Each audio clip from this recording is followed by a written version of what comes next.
Welcome to the Reframe Society podcast. This is our third episode. I am Hector Garcia, and I'm joined by my brother, co-founder of Reframe, Carlos Garcia. Hey, Carlos, how are you? Hey, what's up, man?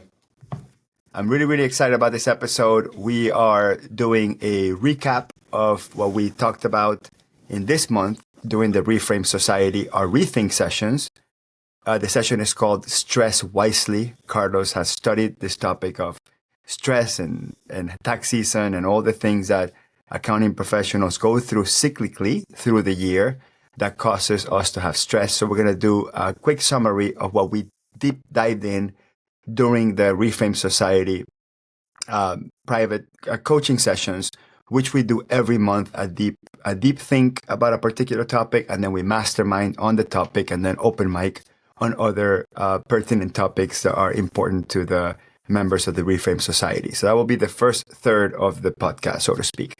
The second third of the podcast is Carlos and I will do Framestorm, which basically means brainstorming about anything that we think is going to be relevant to any of the educational content that we'll create in the future, to our live events, for our virtual conferences, for maybe books or product ideas, knowledge product ideas that we can have that help serve Reframe's mission. And really quick, Reframe's mission is to rebrand the accounting professional and the accounting profession to be sought after as the most creative, innovative, and forward-looking of all professions, which in other words, in the age of AI and software companies entrenching in our territory and outsourcing, putting downward pressures in the pricing of our services and tech companies stealing our talent, et cetera, it is the purpose of Reframe is to help our customers view us as the most human of all professions, because AI will change the narrative and the conversation. So that's Reframe's goal, Reframe's mission, and then all the brainstorming that we do is to serve that mission. And the third portion of the episode, we're just going to give you a quick recap of what's going on with Reframe events and what we have planned to do. So Carlos, with that introduction set up and everything framed up for the conversation, let's start with our summary of our Rethink session called Stress Wisely. Yeah, sure. So very quickly, for those who are watching on the YouTube, you'll see that the source of the inspiration came from this author. Her name is Dr. Robin Hanley Dafoe, and she's actually a peer of Phil M. Jones, who is, to Hector and I, someone we consider a mentor and a partner that we've, used a lot of his methodology and system around leveraging language to become more influential above all things. But essentially, she's a resiliency and wellness expert and a very well-known author, and in this field knows a lot about the world of stress. And I was just really inspired by not only just reading this book and some of the research that she's done around how to use stress as a tool. But essentially what I did is we deconstructed this concept, and I figured, Hector, best time of the year or the worst time of the year, whatever you want to call it, but this is definitely the most important time of the year for accounting professionals to navigate and learn how to navigate through stressful circumstances, because we know that March and April are the biggest deadlines for both personal and business tax returns. And we know when things get really crazy, because everyone wants the status of their tax returns. Everyone wants to get it's a very anxiety-driven profession, period. But this time of the year usually kind of becomes the peak of all things, where people start really suffering from burnout, being overworked. So I figured, why not make it really relevant by doing it in the month of March, just so that to bring consciousness, bring tools to our friends in this space, and really help them know that they're not alone, and there are ways that you can navigate through some of these more stressful circumstances. So that's the why behind it and sort of the source behind it. I think what you brought to the table from your lens was your thought about what's good stress versus not good stress. So how can we use stress as an ally, not necessarily as something that's going to add more stress? Because I think oftentimes thinking about being stressed actually adds stress. But if we can channel it in a productive way, there are ways that we can be able to overcome the parts that could be detrimental to our health. But I don't know if you want to add any perspective around, because I know you did some research and you kind of brought your own lens to it. What would you add to that aspect of using stress for good? Yeah. So I did find that there was a study done back in the 70s, and there's a type of stress called eustress, EU, and then the word stress, right? And eustress is, for the lack of a better term, good stress. And what I mean by that really is adrenaline rush, right? So there's a level of stress that happens to a lot of us when we are in the moment that we must meet. I think we've heard the expression meeting the moment. So meeting the moment means that when it matters, you execute it. Okay. In sports, they call that clutch, right? Like this particular person, it's a mid-level player, but in the last 2 minutes of a playoff game, they're clutch. Okay. That means they meet the moment. And the reason for that is because their body is structured to react to that stress. In the accounting world, some of the people listening here might have experienced that when they're under the gun, they're somehow more productive. Now, granted, I think stress increases, or stress or overwork or crunch time, however you want to frame it, I think it does increase the probabilities of making mistakes. And I personally, in my experience as a practitioner, the most amount of mistakes I've made where tax returns are filed on April 14th. Okay, this is like a universal truth for a practice, for employees in my practice, for my business partners, everyone that we have interacted with. Anytime we see errors, they're always because of crunch time. Now, does that mean that that's always going to happen? Does that mean that every single return was wrong? No. In many ways, there was a lot of tax returns that were done a lot quicker than normal, right? Because some of us in the situations in which we were, we were stressed, but had enough time to finish the return, we somehow got more productive. And I think that's really an adrenaline rush. Okay, so we're clutch or whatever. And some of the discussions that we had doing the rethink is the fact that I call myself a strategic procrastinator, and Carlos actually helped me coin that term, which is I procrastinate to the point that I put myself in the position to be in that crunch time, in that state, so I could be as productive and hit my zone of genius. So I'm telling you that I strongly believe that being stressed and being overworked and being on crunch time will in fact increase errors. But at the same time, for some of us, some of the work will be better and more productive than ever. So I don't see stress as a net bad thing or a net good thing. All I'm saying is maybe possibly get in touch with your stress, right? Get to know your stress, get to understand your stress. And I think that once you're aware of the effects that it has in your body, the negatives and the positives, we might be able to take a breath, look at it objectively, and say, you know what? I'm going to choose to use this stress to my favor. I'm going to choose not to allow this stress to affect me at the moment. So that was kind of like my realization by you bringing this topic forth. Yes. And to respond to a few things that you're sharing, but also kind of share a little bit of my lens, where does stress come from? Where does stress come from? So I think about, like, what are the things that trigger us to essentially feel stress? So I think stress is a survival function, and our bodies are communicating to us that there's some sort of threat. Sometimes it might be things that we learned as children. It could have been programmed by the people that raised us, or people of authority. There are certain belief systems that have been created that if this, then that.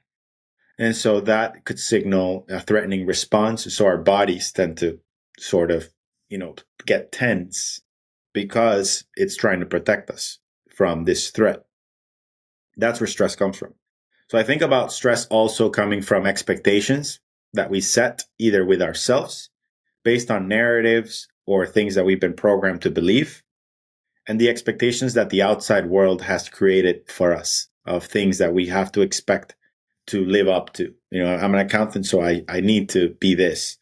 My customers expect me to do this. And that's where a lot of people struggle with the people pleaser. Like, if I say no to them, they're not going to like me. And then all of this creates stress. It's because it's all in your head. It's anxiety and a lot of speculation. So expectations from the outside, expectations of yourself, which sometimes gets programmed by people of authority that raised you to believe certain things. So challenging those things sometimes is helpful because not all of it is black and white. And then conversations with yourself and conversations with others can also, even just like thinking about having a difficult conversation with someone, can create stress. So I am very also curious around, like, where's the source of stress usually come from? So I think, to your point, being aware of where it is. And then we have to add the element, Hector, that we're on the phones, I don't know how long per day, but probably half of the day we're on the phone, we're in technology, consuming so much information, and there's a lot of outside noise with the information. So now we also have to manage the news cycle and changes to tax policy and just all of the things that are going to create these new problems or new obstacles or new challenges, which requires a difficult conversation or probably getting an email from someone where they're going to be stressed. And now you have to manage someone else's stress. I mean, because there's just so much. There's so much. And I just think about all these elements, and it's hard. It's hard to be able to manage through all of it. Sometimes we do our best, but not having the tools and not slowing down, like you said, take a breath and be able to compartmentalize some of these things leads to burnout. And I think that's why this industry needs to learn, and needs to be more mindful of what are some ways that we could practice balance and slowing down and learning how to leverage tools to be better at it. Yeah, absolutely right. One thing that stood out to me a couple of years ago when I interviewed a gentleman by the name of Blair Enns, who's coming. He's a main stage speaker at REFRAME 2025. We're super excited about that. But he said something that was so short, so quick, which is stress comes from things we don't do. Stress comes from the things that we don't do. And that could be rephrased as stress comes from putting off things that we must do. That's another one that you could say. And I think I heard Jeff Bezos talk about this. Let me actually find that clip so we can hear that. Let me play that. I think stress, you can be, I think one of the things that's very important to note about stress is that stress primarily comes from not taking action over something that you can have some control over. So if I find that some particular thing is causing me to have stress, that's a warning flag for me. What it means is there's something that I haven't completely identified, perhaps in my conscious mind, that is bothering me, and I haven't yet taken any action on it. I find as soon as I identify it and make the first phone call or send off the first email message or whatever it is that we're going to do to start to address that situation, even if it's not solved, the mere fact that we're addressing it dramatically reduces any stress that might come from it. So stress comes from ignoring things that you shouldn't be ignoring. I think in large part. Okay. So, have you heard that before, Carlos? Have you heard that school of thought on stress? Yeah, I mean, I wrote down two things from that, and I think he talks about taking immediate action on something that needs to be addressed, but the opposite of doing that is procrastinating. And procrastinating is delayed action or delayed decision making. And that's basically what creates stress and anxiety. The other thing that I think a lot of people create stress from them, and again, some of this is just mental programming, but it's the perfectionist in them. And how many sticklers do we have in the accounting and bookkeeping world? I know that Hector, that there are members of your team that have these personalities that can't get through getting something done because every I has to be dotted and every T has to be crossed. And then the speculation of what if this, what if that, what if that, what creates anxiety to some of the other team members inside of the work.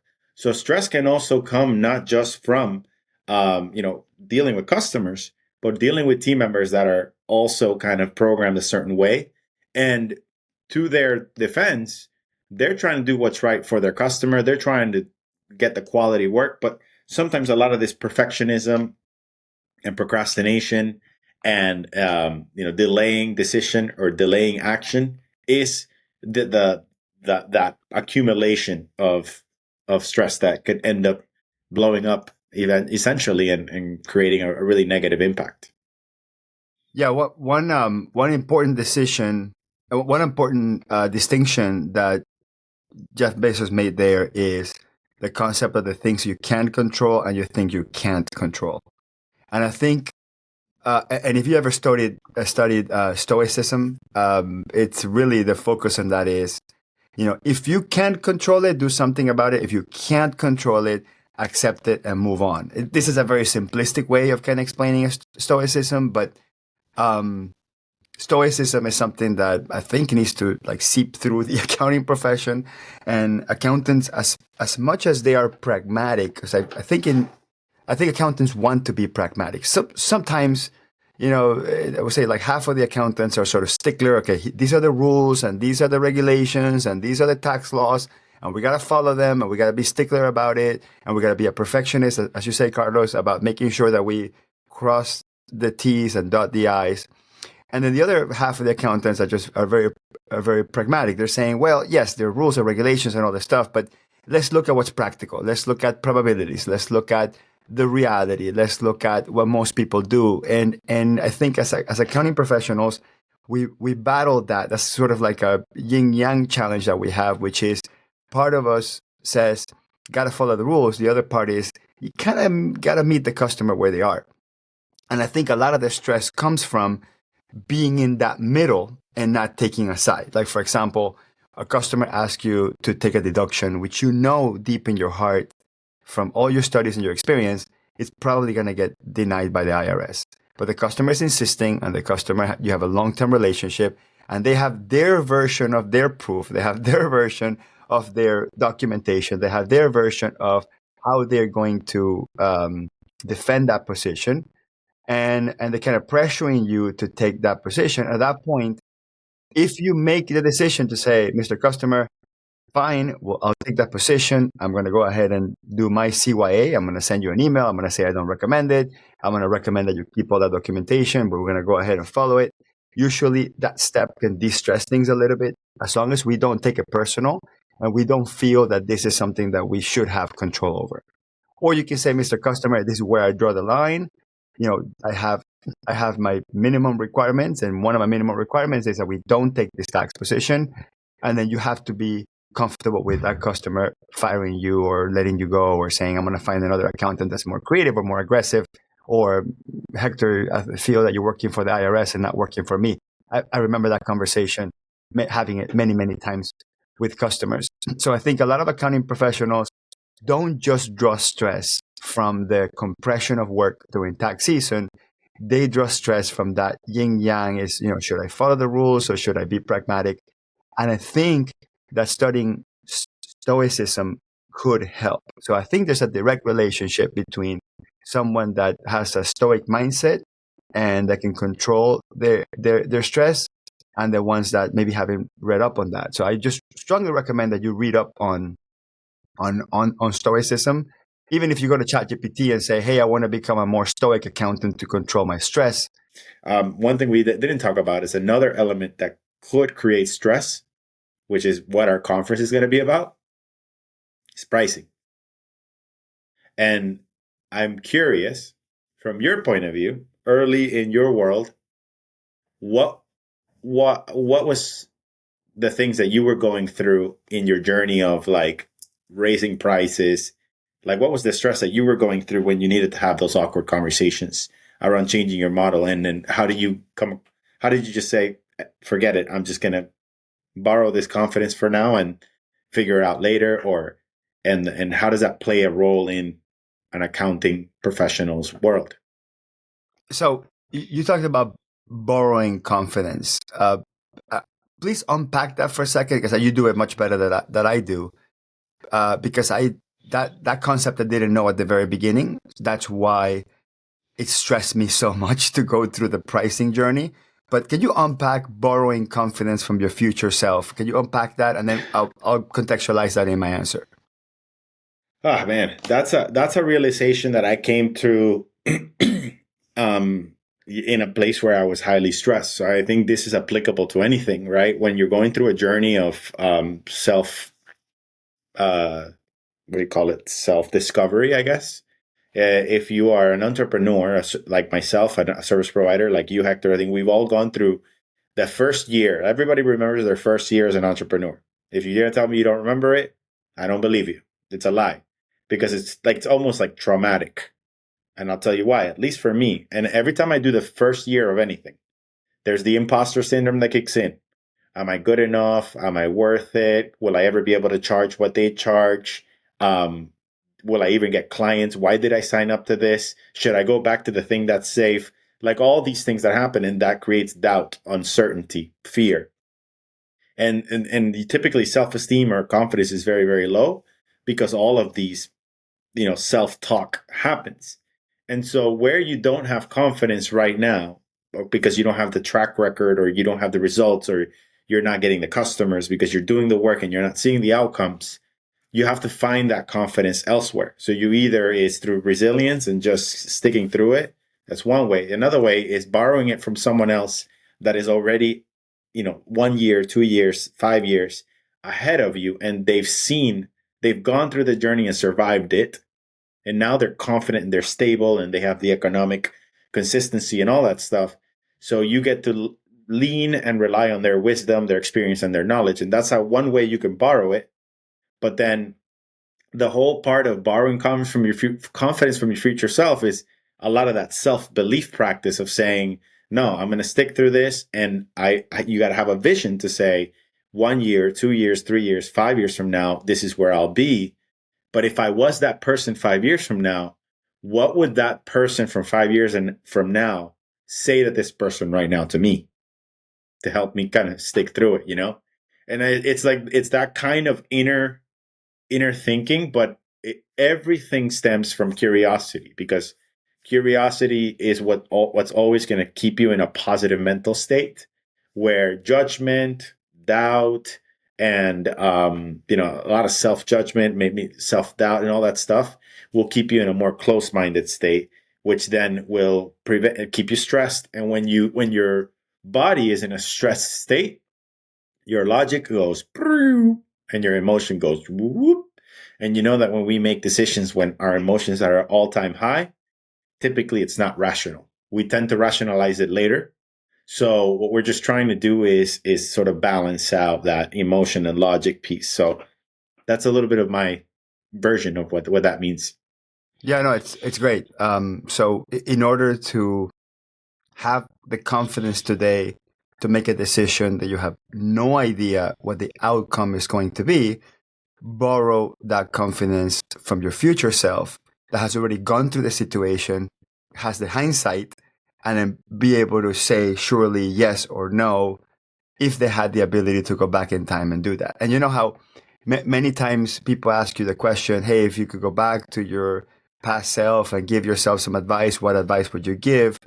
And almost everybody's answer is, keep doing it. It will be fine. You'll figure it out. Stop stressing about the little things. Like almost everyone says about the same thing, because what happens is hindsight is sort of the ultimate source of confidence, right? The ultimate source of confidence is knowing what will happen because you're sitting in the future knowing what happened, right? But in the moment that you have to make a major decision, which you don't know what's going to happen, that's what gives you stress and it gives you anxiety. And as we've discussed in the past, anxiety is the opposite of confidence. So specifically when it comes to changing your pricing model or increasing prices on your customers, the biggest source of stress and lack of confidence comes from, let's say, example one. I'm charging 500 for XYZ thing. And then all of a sudden, somebody convinces me that I should charge 1,200. Okay.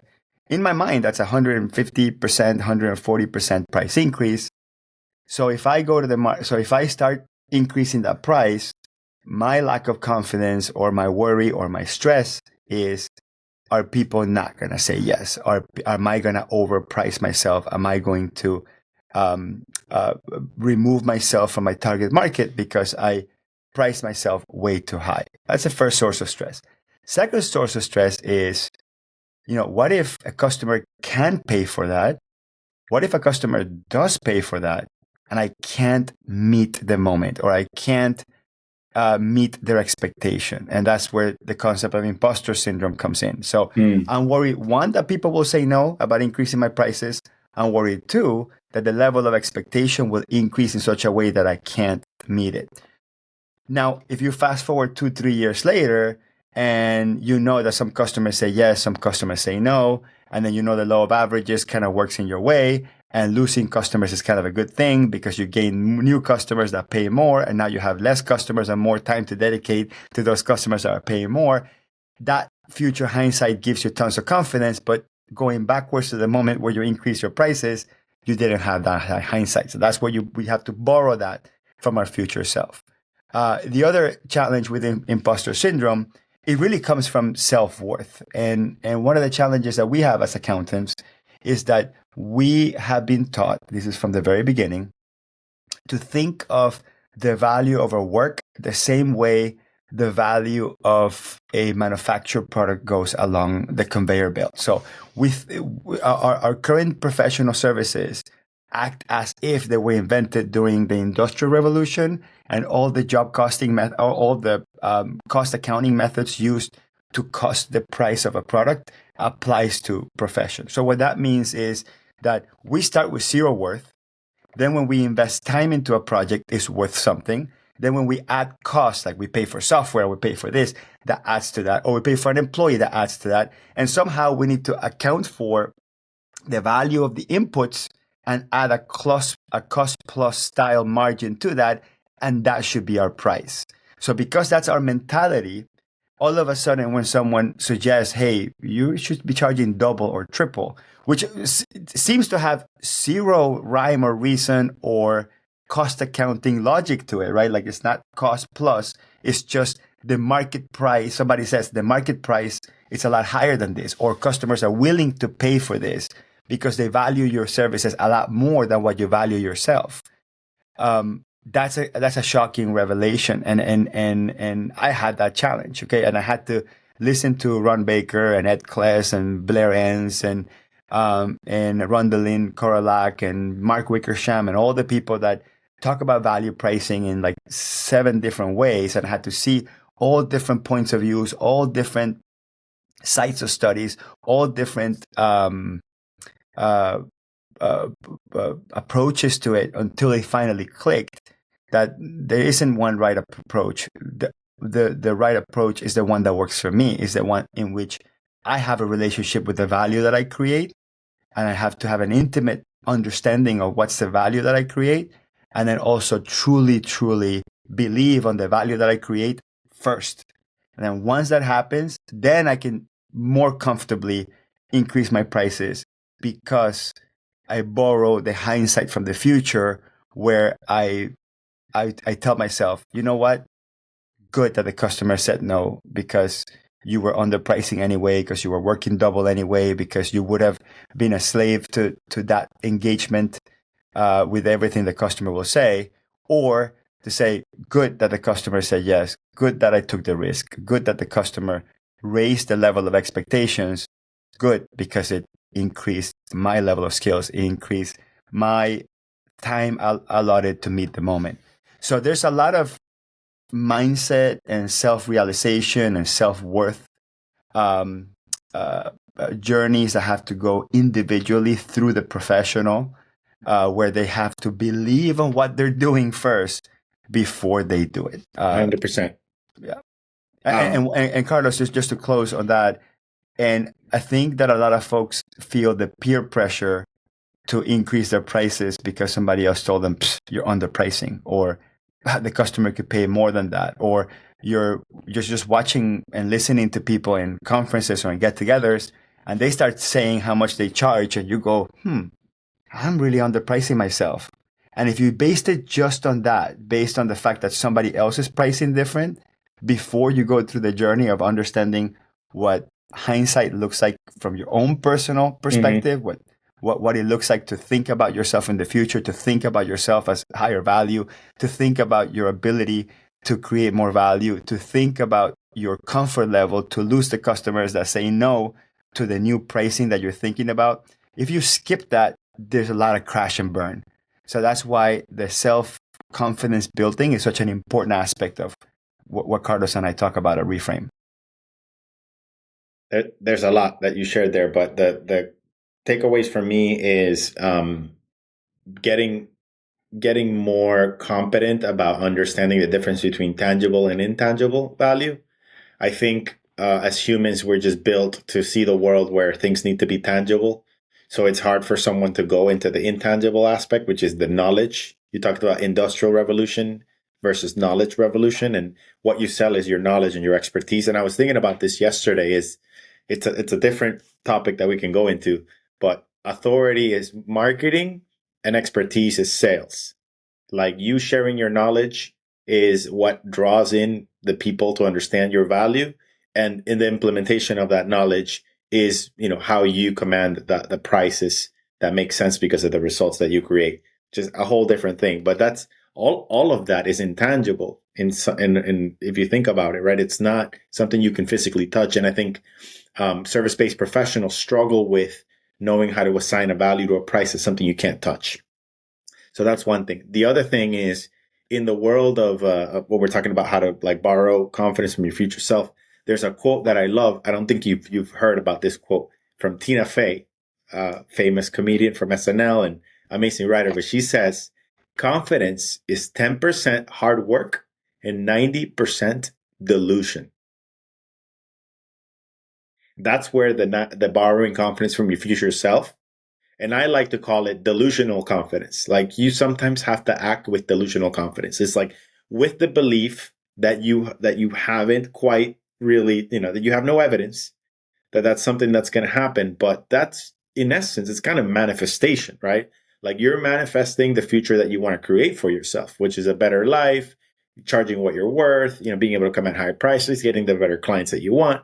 But in the absence, if you can't create that delusion, or that you can't manifest it, how are you going to create it if it hasn't been created? And so a lot of it is self-belief, right? It's betting on yourself, investing in yourself. And the example of the person that came to that conference to listen to someone else saying, I'm charging higher prices, at the very least, the person paid to go to that conference to be able to hear that someone else is charging more. It takes that first step, right? Even though they might be lost and they might be stressed, and to your point, like, if they're not using the tools, but at the very least, you gotta act, you gotta take action, because I think what freezes people from moving forward is that, right, is the fear of they're overthinking and they just get stuck and they stay behind, and that's where all this really stems from. But I think that might be a good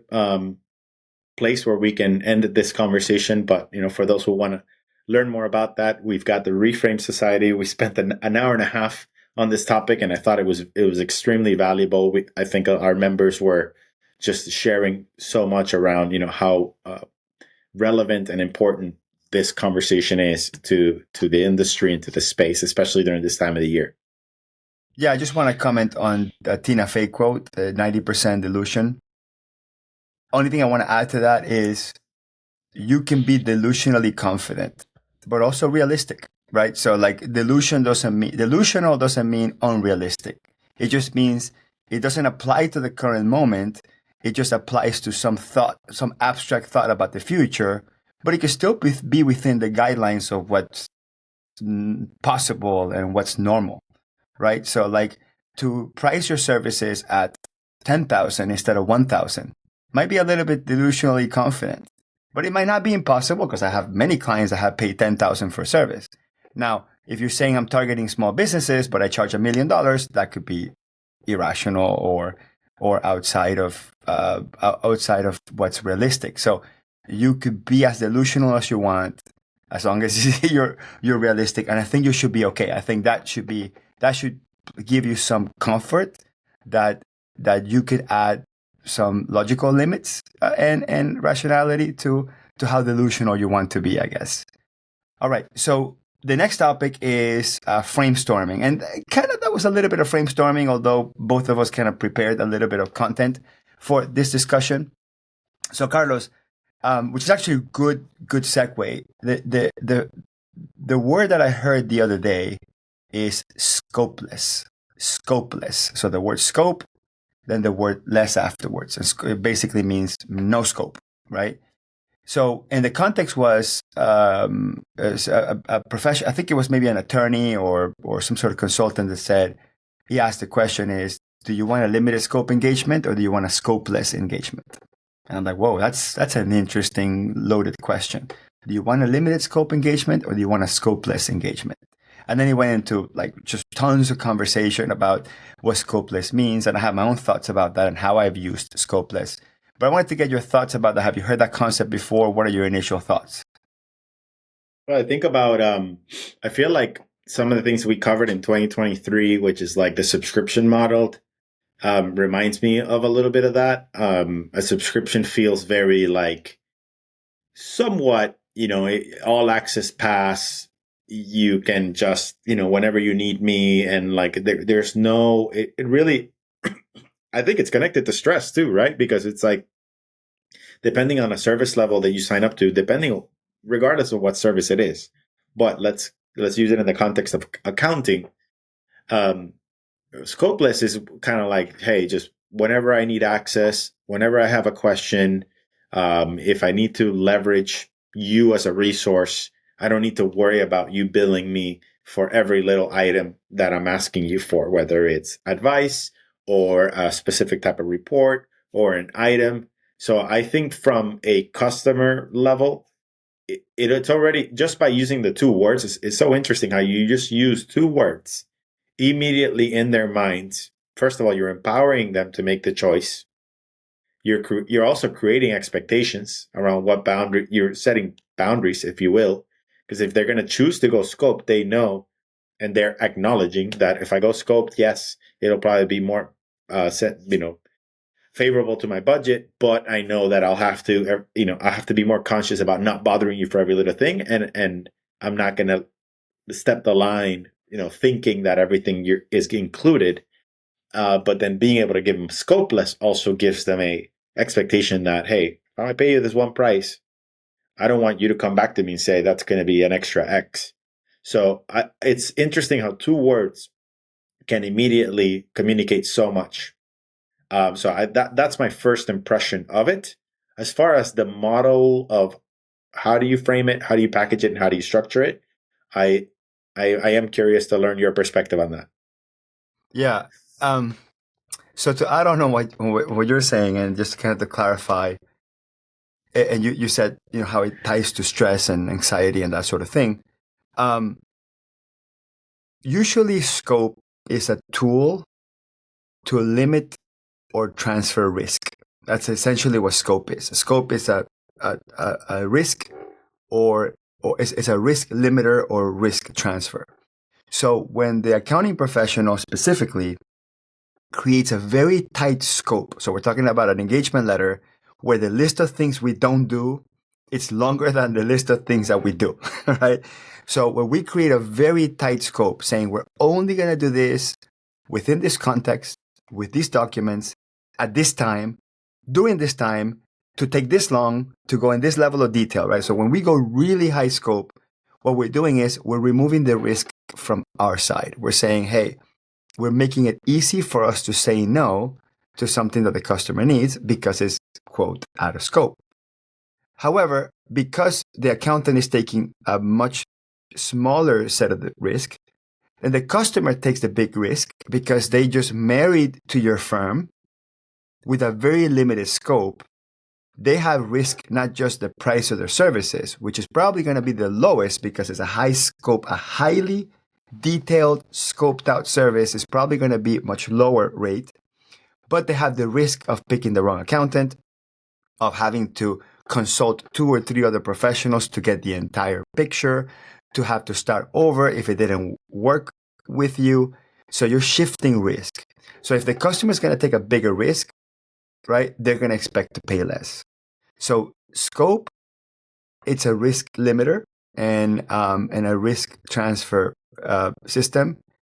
So if you want to go the other way and you want to increase your prices, you must understand that our customers think either consciously or subconsciously, price always is a function of risk. So the more you de-risk the relationship and say, we will remove limits to our scope, right? So like there is tight scope, there's sort of mid scope, and then there's scopeless. So the less restrictions we create in our scope, the more we can increase our prices because now we're leveling off that risk, right? We're transferring that risk, we're leveling off that risk. When we go scopeless, what we tell our client, hey, if it has to do with a number and your business, we got it, right? So that's essentially almost scopeless, right? Of course, it has to be within your area of competence. Like you can't say scopeless and then people ask you to do things that have nothing to do with your professional training, of course, right? But scopeless means that within the limits of what your competence is, your firm's core competency is, what legally you can do as an accountant in the state or whatever it is. Scopeless means that, Mr. Customer, if it has to do with numbers or accounting, math, or finance, we got it. Don't worry about it. Essentially, for your customer, that's very low risk. It's like, oh man, I got one place that will take care of everything for me. I don't have to think too much about working with multiple professionals, about it not working out, about not having access to my accounting, finance questions. Therefore, as a customer, I have very little risk. There needs to be the expectation they're going to pay a lot more. So because the firm is taking all the risk, and risk is actually a tricky term because you're not really taking a risk. All you're doing is you're investing more of your capacity for that customer. Sometimes we think of risk as the risk of being sued or the risk of a business shutting down or a risk of losing money. In this case, what risk means is just that we have to invest more capacity to that customer. So if the risk is just the cost of our team or cost of what we invest in software, then we just fix that with price, essentially, right? So we have to do a price risk analysis to go, what's the worst case scenario of this customer consuming all of our resources all of the time for a particular period of time? And we have to figure what that looks like from a capacity planning, from a cost perspective. And as long as we price above that, we are good to go. And then it's obviously a law of averages, right? So there will be months where your customers will consume a lot more of your resources, and there are months where they consume a lot less. And if you have a scopeless engagement and you mispriced it, because that could happen all the time, right? Like I just got my Netflix bill that's $28, and the first time I paid for Netflix was $10. And Netflix is not being a greedy company. They just mispriced it compared to 5 years ago, and then they just adjusted their prices, right? That's all it is, right? So if you misprice it, just have something in your engagement that says, hey, every 3 months we will review our scopeless engagement, and if we feel we have to invest more capacity and more resources for this engagement to function properly, we will reprice the engagement. So as long as you have that system in place where you give it at least 90 days of, like, let's call it abuse of resources, and you take the hit for it, then you have enough information to know how to price the service better. So instead of thinking of like a factory, right, where we add all these inputs of value and we add a margin to it, think of, look, the potential of us working together is you reaching outcome A, B, or C, which is worth millions to you, right? Because you told me that you wanted to double your sales. You told me you wanted to free up yourself to deal with higher value customers. You told me you wanted to train your CFO to be your successor. You told me that you want these new bookkeepers to run the entire finance, that you want to trust them, with all you told me all these things, and I clearly know those are your goals, and we need to have a scopeless engagement for me to be able to throw everything on the kitchen sink that I have in terms of resources to help you reach that goal, and I'll do it, and this is how we'll price it. And again, if we realize that we needed more capacity, we'll have a 90-day provision where every quarter or so we can revise it. So that's kind of how I think about scopeless from a practical standpoint. Does Scopeless work better in a business model that is fixed pricing, subscription, or something else? Well, Scopeless by the hour basically means on-demand hourly work. And a lot of firms work like that. They say, hey, listen, we have 3 levels of experts. We have a $75 an hour expert. We have a $150 an hour expert and a $300 an hour expert. When you request whatever, through our portal, through email, we will say that's going to require level 1, 2, 3 tech. We'll work on that. We'll start the time with the time clock. And then when we're done, we'll build that. I think it works really, really nicely from a de-risking of our staff perspective. The problem with that is it's very difficult to do capacity planning around that because you're sort of waiting for the request to come in, and your customer, you might not be there available with the resources when the customer needs it. So what I think it works better is to have a fixed price. That way you do the exercise of figuring out what is the worst case scenario capacity I need. That way you get paid up front, and then with that payment, you have enough cash flow to invest in team, software, infrastructure, whatever it is, so you can meet the moment, right, when the customer needs you. So I think that even though a lot of firms kind of work like that, it's very hard to do capacity planning. And I think the fixed price or value price or subscription model, whatever you want to call it, is going to work best, again, because it allows you to plan. Is Scopeless also something that's decided depending on the customer, or could it be just a flat, this is the way that we run as a business? No, it absolutely depends on the customer because every customer situation is different.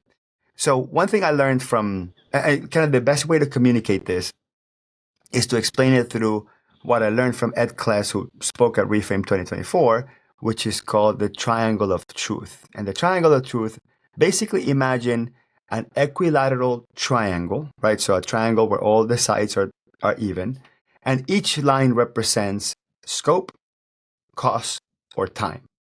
Scope, cost, or time, or level of details, price, and how much time it will take for the job to complete, right? So when these 3 things are perfectly balanced and we have an equilateral triangle, imagine the area in the middle of the triangle having a circle that touches all segments. Sorry for the geometry lesson here, but imagine a circle touching all segments of that, or intersecting all of those lines from the triangle, and that represents the quality, the outcome, what the customers want out of the engagement. At any point in time that you unbalance this equation, where you increase the scope but don't increase the time that it will take to complete, or don't increase the price, if you make any of those lines bigger or smaller, you no longer have an equilateral triangle. And then that circle, because you have to visualize that circle, is going to get smaller because it's the biggest possible circle you can put inside of a triangle is an equilateral triangle. So that illustrates the importance of balancing scope, cost, and time. Now, other people, and sometimes you see that like sort of as a meme, which is, hey, it could be cheap, it could be fast, or it could be good, but not all 3, right? So like you can only pick 2. So if it's cheap and fast, it's not going to be good. If it's good and cheap, it won't be fast. If it's good and fast, it won't be cheap, right? So that's usually how the most simplistic way to discuss scope in the middle of this. So that being said, a scopeless job would have a very long line, right, on that side of the triangle, which means that there has to be a really long line on price. That means you have to price it higher. And there has to be a pretty long line on the amount of time that it will take you to complete the work. And if the customer needs it done yesterday, then you have to the only way to crunch time, so to speak, in professional services is put more people working on it, even though some things just take time, right? Like healing takes time. Doesn't matter what you throw at it. You have just time will heal. So we understand that some engagements, there's a particular buffer of time that needs to happen. But typically with all professionals working, like if a customer needs a 1 year cleanup done and they need it in a week, you probably need literally 12 people, one doing each month or something like that, to be able to crunch that time. So that's kind of what it means, right? So again, you want to balance scope, price, and time to have the most amount of quality. You kind of have to have a balance on that. So my final question on this idea of scopeless is, and then maybe we can move on to wrapping it up, is, so if someone was to think about like implementing this idea, because I know this is just a concept, the application implementation will take deeper thought behind it. If they're looking at their customer list, who would it be for and who would it not be for? Like what would be, in simple terms, 3 to 4 characteristics of the kind of client that would be great for this and the kind of client that would not, you don't even want to consider introducing this to? Yeah, that's a deep question for very little time to answer. So I think that you look at your client list and you look at the people and you go, man, if I only had more time, I could help this one person go to the next level. Or if that person would listen more, I could just let that, I could help that person grow their business. Or if I didn't have so many problems A, B, and C, I could help this client. So are the clients that you look at, that you see their business of having potential. And I don't mean business growth. I mean, it could be business organization. It could be helping the CEO be more of a CEO, or it could be helping them refine their mission or refine their target customer, or helping them organize themselves in such a way that they can sell their business pretty soon because the customer is in their 60s and they've told you many times that they're tired and their son doesn't want to take over, or their daughter doesn't want to be the CEO or whatever, and then they're like looking for a way to exit, and their key employee is probably going to leave if they sell it to somebody else. So you want to take a look at the customers that you see in your database of having high potential for doing what they want to do and high potential for you being able to help them. But because you're so limited in time, or the scope of the work is so limited, or because the customer is, quote, so cheap that they can't pay you, or they haven't paid you for that, these are the customers that you want to look at, maybe 4 or 5, and you want to email them or call them and say, hey, I have exciting news. I just came back from whatever conference or whatever. I came back from REFRAME. I came back from Exactly What to Say. I came back from, Tony Robbins or whatever, right? I came back inspired to change my business model to serve you better. And this is the idea I came up with. It's called a Scopeless Advisory Engagement. And what we'll do is we'll kind of reset. We'll look at the priorities. I will tell you what I have capacity to help you. We will discuss your desired future state, which is how you picture your business in the next 3 years and how we can celebrate huge successes in 3 years. And this will be a full 4-hour session. We're going to sit with the whiteboard and we're going to brainstorm. And then if we're both excited about the future of us doing this together, I'll give you a proposal of what it will look like for me, XYZ person in my firm, or 2-3 people I'm going to hire, and add this software or this infrastructure to the engagement for us to get to that goal. Are you open to workshopping this idea? And you don't even charge for it because you're just getting started, right? So you don't even charge for this workshop. Your customer, first of all, is going to be so excited that you spend half a day with them just thinking about the future. That's going to add value unto itself. So even if it doesn't turn into another type of engagement, you've already deposited, so much goodwill in there that's going to turn into something great in the future. And if your customer says no, maybe in 2 years or 3 years, they'll say yes. The nice thing about good customers is that when you present something good and they say no, they actually mean not yet. Okay. And that's part of being a Stoic, is hearing not yet, not hearing no. And that's a huge thing, right? So just know that most people are telling you not yet. And the most patient people are the ones that win, right? So the ones that get antsy about an immediate no are the ones that just, because they want to over control, they want results now. Those are the ones that then start getting stressed and spiral out of control. But just hear it not yet. But you go through that process with 4 or 5 of your clients and you do the workshops. And by the way, just doing these workshops and talking to your customers about what they want and their challenges and where they want to go, you're going to learn so much, not just about the customer, about yourself. You're going to learn about your ability to listen. You're going to learn. So if it's just for continuing education and self-development, it's a great exercise. But I guarantee you, you do that with 5 people, one will say, I love this idea. Let's do it. And it's possible that then you go back to the drawing board and you're like, oh crap, I don't know how to price this now. So I'm going to give you a quick technique, and we probably should dedicate an entire episode to this, but I learned this from Ron Baker in his book, Implementing Value Pricing, where he talks about this one, like 2 pages, talked about pricing the unknown. And this is very, very good for like cleanup engagements, things that you just don't know what's going to happen, which is using the concentric circles. So imagine drawing a couple of circles, right? And each of the circle is going to contain all the possibilities. The first circle is what will happen. So what I know will happen. The second circle is what might happen. The third circle is what could happen. And the last circle is who the hell knows. So very simple. So then you're gonna think about the future and think about all the possible things that could happen, right? So you start with what you know, the first circle, what I know will happen. I know I will collect bank statements. I know I will record the transactions. I know you have 4 bank accounts and 4 credit cards that you mentioned. I know that you're a construction company. I know. So all the things that I know. So you put that. Let's call it your scope. Like so, this is a scopeless. Again, we're gonna kind of like just go backwards and forwards.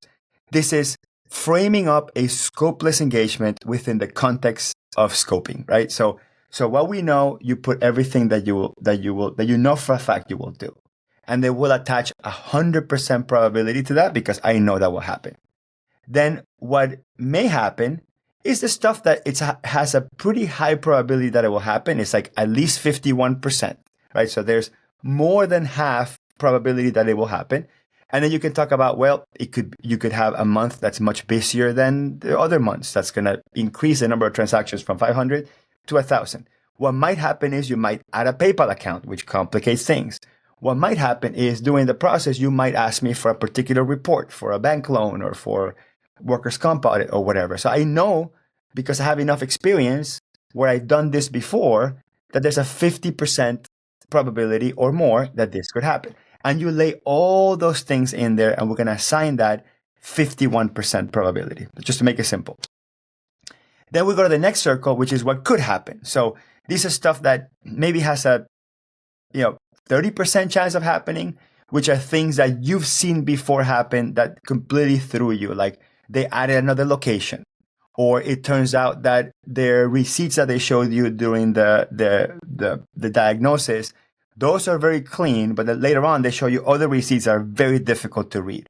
Or it turns out that they lose their key employee that was very organized, and a new employee comes in that knows nothing about QuickBooks, nothing about the books. It's always asking you questions. It's always throwing things out there.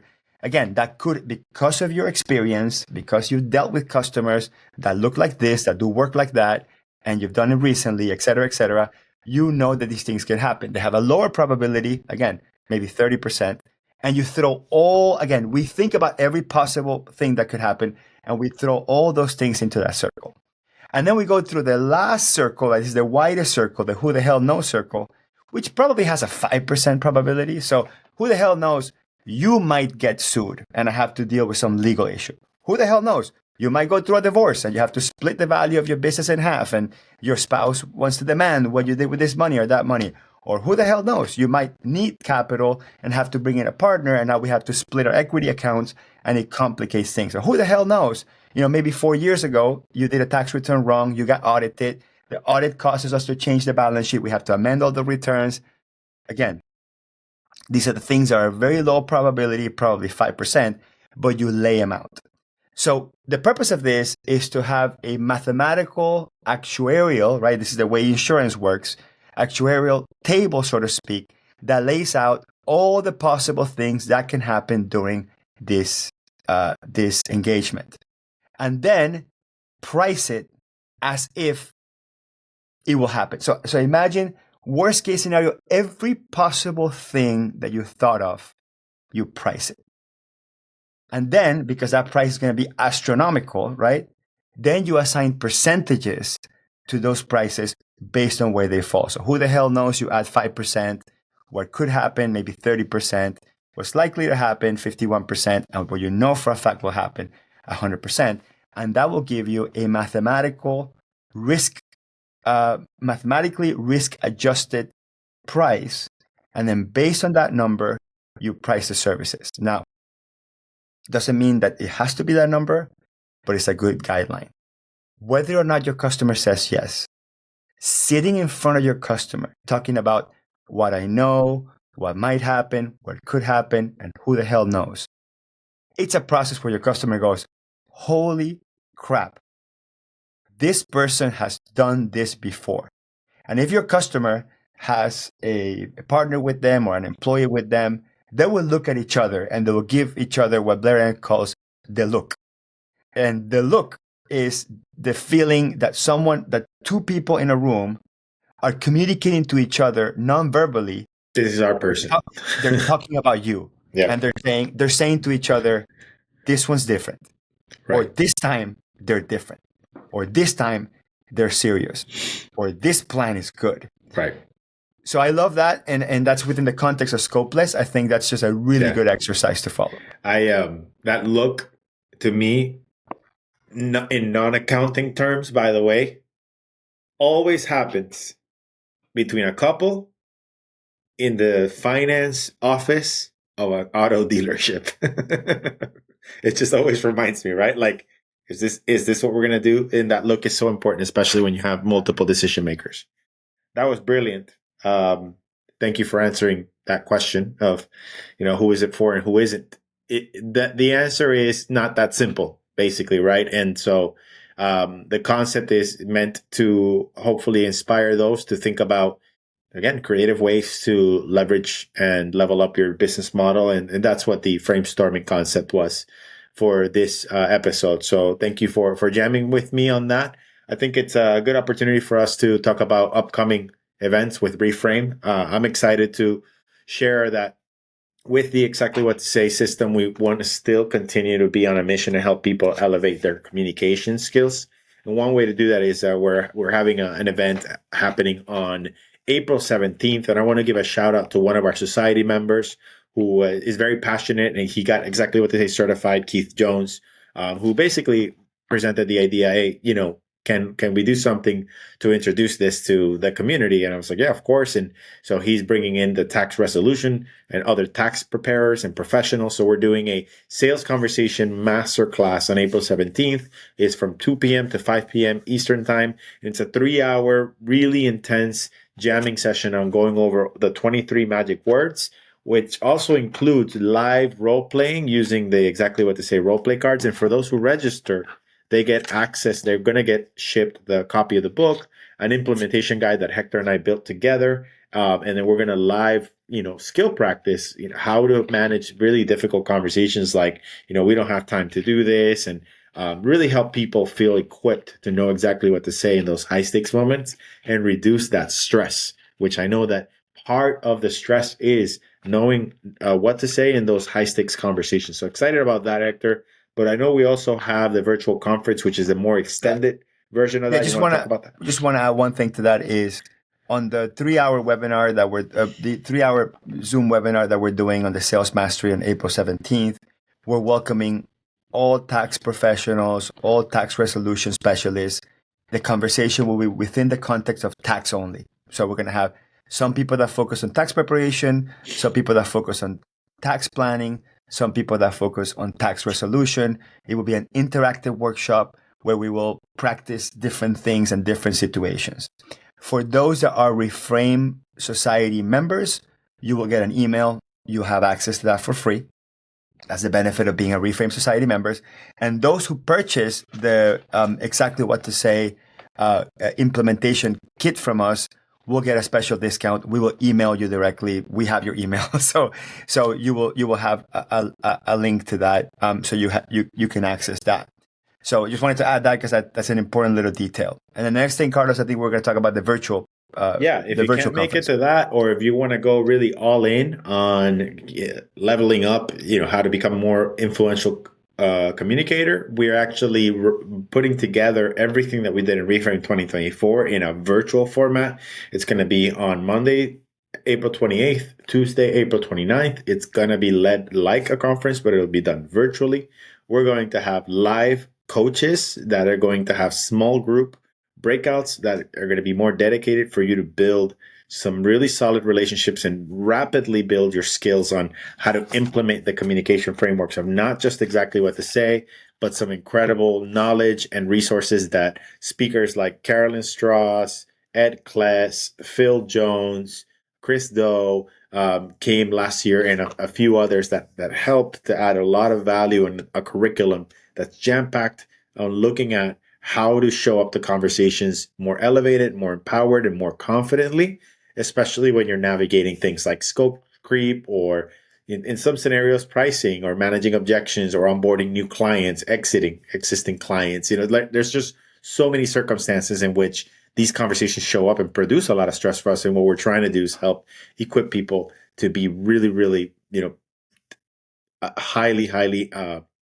skilled at knowing how to navigate that, because that is the difference between good and great, is knowing exactly what to say in those key moments. And so we're excited about that. And those 2 days, and we're going to have some special preferred pricing for our Reframe Society members, our 2024 conference goers that want a refresher, because I know that learning how to have good conversations is an ongoing piece of work. It's not something you ever master. And then for those who are coming for the first time, we also have a couple of other great special offers for you. And I think it's a good opportunity also to kind of thank a few of the sponsors that have already agreed to participate in 2025. Hector, you want to share who a few of those are?